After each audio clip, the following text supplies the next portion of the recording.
जी ने सोचा कि अब भक्ति के कष्ट को दूर किया जाए। कैसे दूर किया जाए? सांत्वना देने लगे भक्ति को। वृथा खेद से बाले हो चिंता दुरा कथम, श्री कृष्ण चरणाम्बोजम स्मर दुखम गमिष्यति। बारे तुम चिंता न करो, भगवान के चरणों का आश्रय लो, तुम्हारे सब दुख दूर हो जाए। श्री कृष्ण चरणाम्बोज स्मर दुखम गमिष्यति। सत्यादित युवे बोध वैराग्यो मुक्ति साधको, कलौतु केवला भक्ति ब्रह्म सायुज्य कारिणी।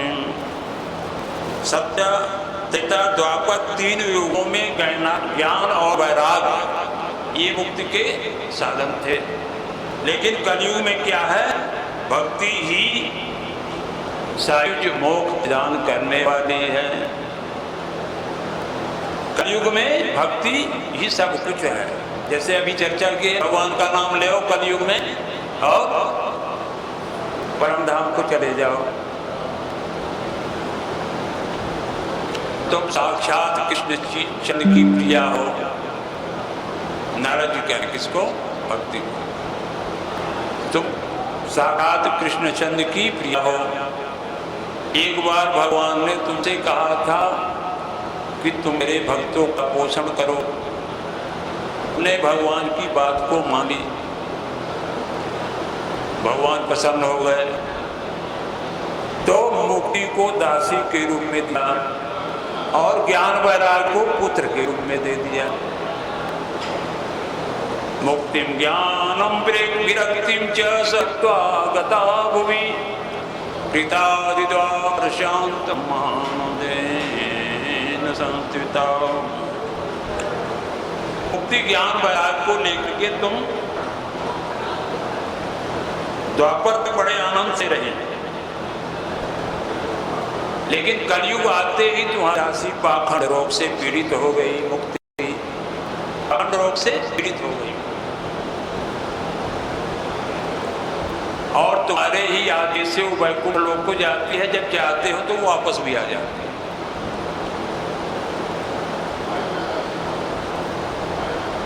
उपेक्षातः करो मंदो वृद्धो जातु सुतो तथापि चिंतां उच्यतं वायं चिन्तयम्। कलयुग में उपेक्षा होने के कारण तुम्हारी ये स्थिति हुई है, फिर भी चिंता न करो, मैं कुछ न कुछ करूंगा, तुम्हारी चिंता दूर हो जाएगी। कलिनाशदिह कोपि युगो न स्मरामि, तस्मिस्तावसा भविष्यामि गेहे गेहे जने जने। कलयुग के समान कोई युग नहीं है, लेकिन फिर भी मैं स्थापित कर दूंगा। और भक्ति का महात्मा बताने लगे। न प्रेतो न पिशाचो व वाक्षसो वासुरोऽपि वा, न प्रेतो न पिशाचो व राक्षसो वासुरोऽपि वा, भक्तियुक्त मनस्काम स्पर्शनेन रविर्भवेत्। जिनके हृदय में भक्ति का निवास होता है उसको भूत प्रेत राक्षस कोई भाव नहीं डाल सकता। सही ढंग से भक्ति हो, हृदय में भगवान की पूजा करता है तो भूत प्रेत पिशाच उनको नहीं आते।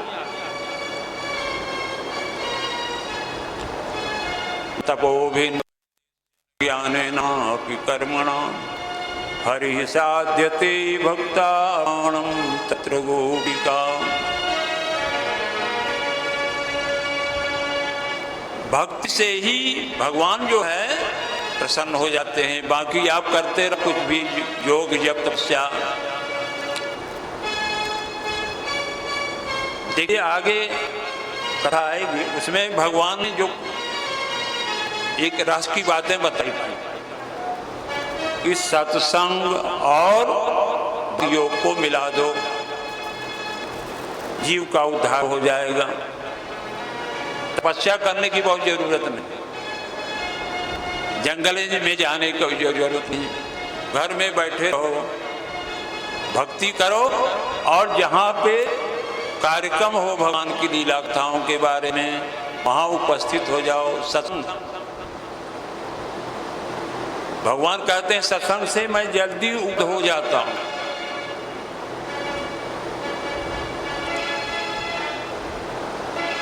नृणाम जन सहस्रेण भक्त प्रीतिर्जायते कलो भक्ति भक्ता कृष्ण पुरः स्थित। जब अनेकों जन्म का उदय होता है तब भक्ति ही प्रीति जायते, भक्ति के प्रति प्रेम जागृत होता है। और कलयुग में भक्ति ही भक्ति सार है। इससे भगवान भी जो है उपस्थित हो जाते भक्ति से।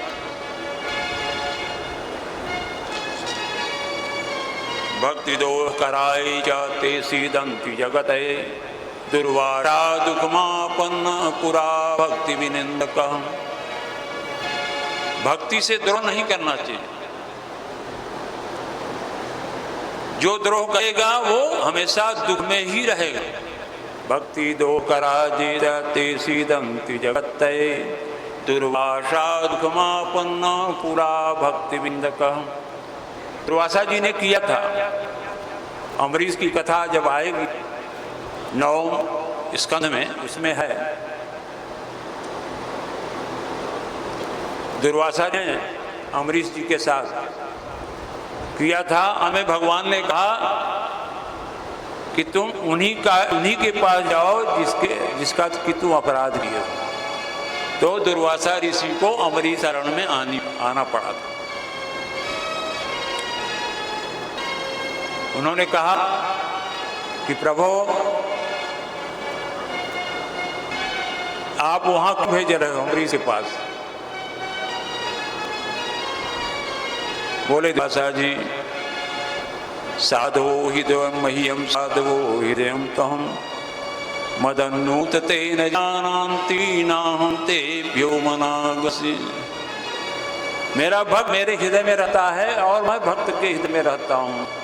न वो दूसरे अन्य को जानता है और न मैं किसी दूसरे को जानता हूँ।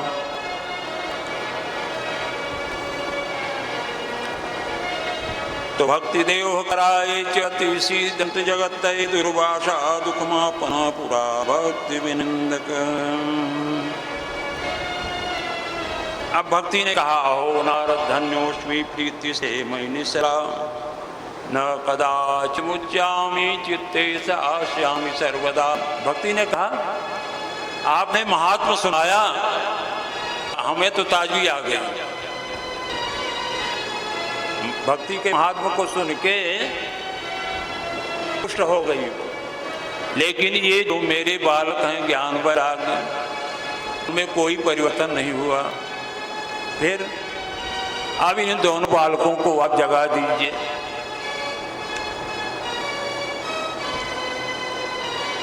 नारद जी को दुख लगा कि भाई ये तो पुष्ट हो गई, लेकिन ये बच्चे जो ज्ञान वैराग्य ये पुष्ट क्यों नहीं हुए? हम संयोग करणाम के शब्द मुचे समुचरम ज्ञान प्रबुद्धताम शीघ्रम रे वैराग्य प्रबुद्धताम। मुख पे कान के पास मुख लगा के नारद जी बोले, है ज्ञान, है वैराग्य, जाओ उठो, कोई फर्क नहीं। वेद वेदांत घोष से गीता पाठे मुहुर्मु बोधमानो तदा तेन कथम चित्तो स्थितो बलात्। वेदध्वनि वेदांत घोष गीता पाठ करके जगाया, फिर भी कुछ भी असर नहीं हुआ। दोनों जब भाई लेते थे फिर गिर जाते रहे, थोड़ा सा उठे फिर निद्रा आ जाए फिर गए गिर जाए नीचे। अब नारद जी जब पुनः सोने लगे तो उनको चिंता हुई।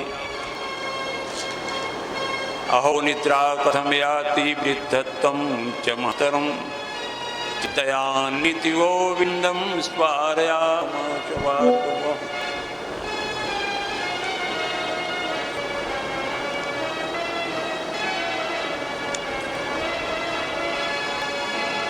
अहो निद्रा कथम याति वृद्धत्वं च महतरं चितयान्निति गोविंदं स्मारयामः भार्गवम्। वो चिंतित हुए, इनमें कोई सुधार नहीं हुआ, चिंतित हुए, भगवान का स्मरण करने लगे। और जब भगवान का स्मरण करने लगे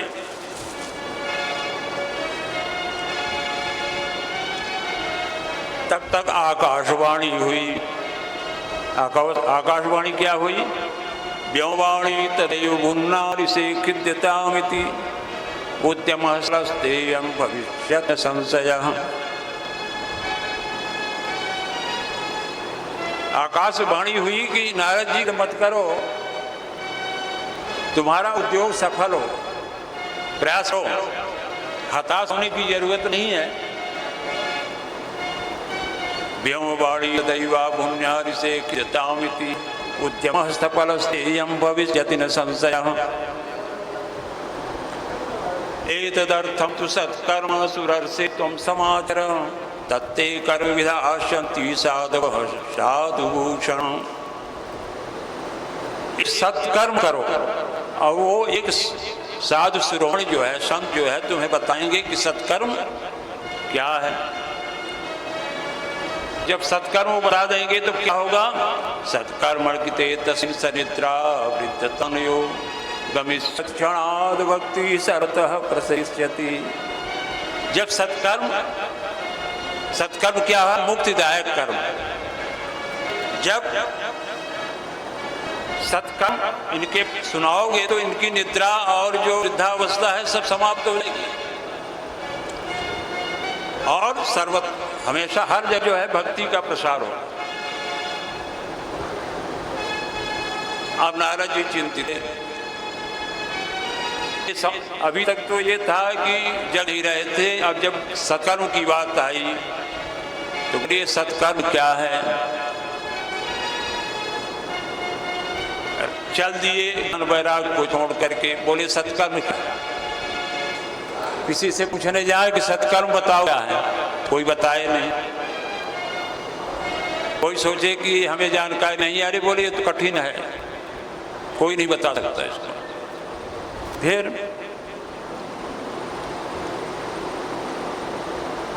ले गए, बोले अब कोई नहीं बताएगा। ततश्चिंतातुरो वसोवत बद्री वनमात तपस्या राम यात्रेति तदर्थं कृतनिश्चयः। मैं बद्री वन की यात्रा करूंगा, वहां तपस्या करूंगा जाने के लिए। चले, अचानक रास्ते में तावदर्श पुरतः सनकादि मुनीश्वरान् को सूर्य समाभासानुवाद मुनि सत्तम। सूर्य के समान होते हुए सनकादि मुनीश्वर दिखाई दिए। प्रसन्न हो गए नारद जी। इदानीं भूरि भाग्येन भवाद्भिः संगमो भव कुमारा ब्रुवतां शीघ्रं कृपां कृत्वा मयोपरि। अच्छा समागम हुआ, मेरा भाग्य था कि आप मिल गए सनकादि ऋषि। बोले वही सत्कर्म बता दो, इसी के लिए तो मैं परेशान था।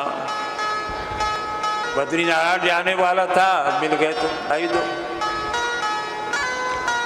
बोले तुम इसके लिए परेशान हो ना जी, अरे तो पहले की अवस्था है, आज नई बात थोड़ी कोई है।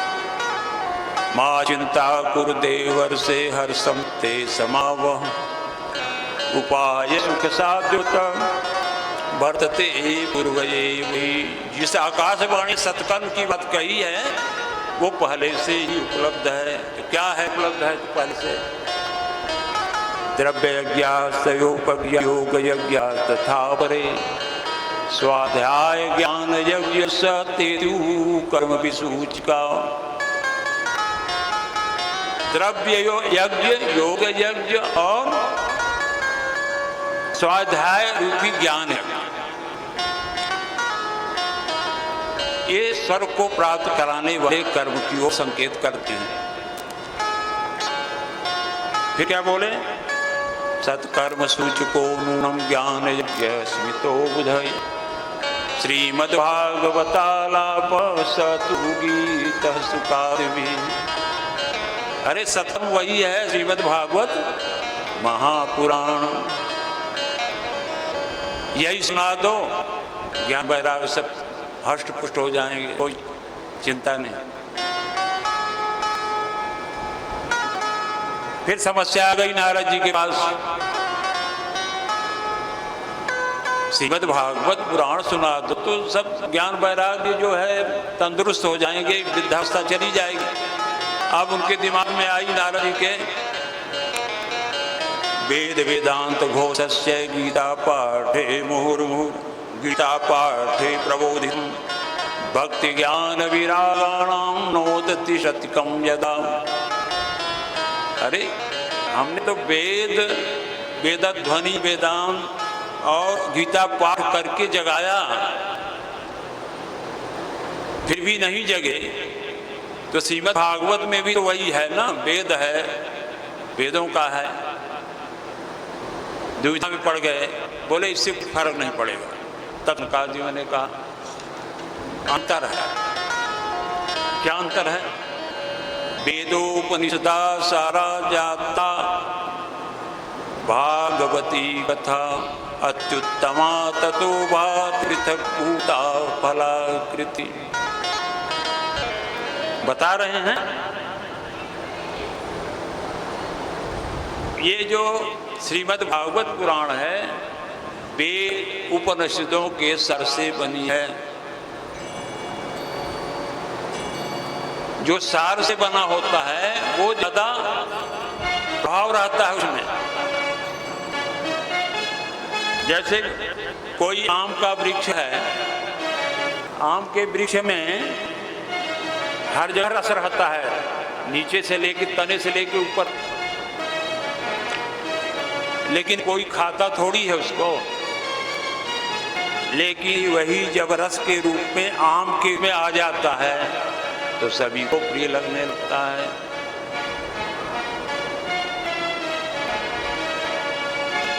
दूध में घी रहता है कि नहीं रहता? रहता है। अगर दूध से घी तत्काल निकालोगे निकलेगा थोड़ी वो। लेकिन यदि दूध को जमाओ दही बना के और फिर मत के निकालो तो भी अपने आप अलग हो जाएगा दूध से। तो सार हुआ कि नहीं? दूध का सार हो गया वो। गन्ने का रस है, गन्ने रस में हर जगह शक्कर की मात्रा तो रहती है, मीठा तो रहता है। लेकिन यदि इसको गन्ने को पूरा निकाल करके और उपयोग करेंगे तो और ज्यादा मीठा हो जाएगा। तो नारद जी ये क्यों भूल रहे हो? ये वेद उपनिषद के सार से बनी है श्रीमद् भागवत की कथा, और आप साधारण मान रहे हो उसको। गीता पाठ वेद वेदांत घोष सुना दिए, इससे थोड़ी हो। इदं भागवतम नाम पुराणं ब्रह्म संहितं भक्ति ज्ञान विरागाणां स्थापनाय प्रकाशितम्। यह वेद के समान है श्रीमद् भागवत। व्यास देव ने इसे भक्ति ज्ञान और वैराग्य की स्थापना के लिए प्रकाशित किया है।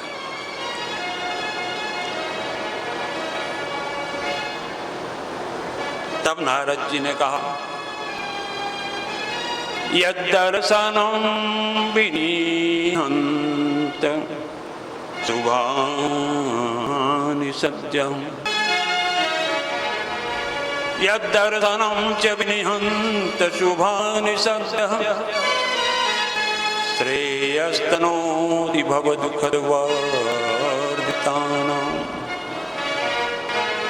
निशेष शेष मुख गीत कथई पाना प्रेम प्रकाश पितयो शरणं गतोस्मि।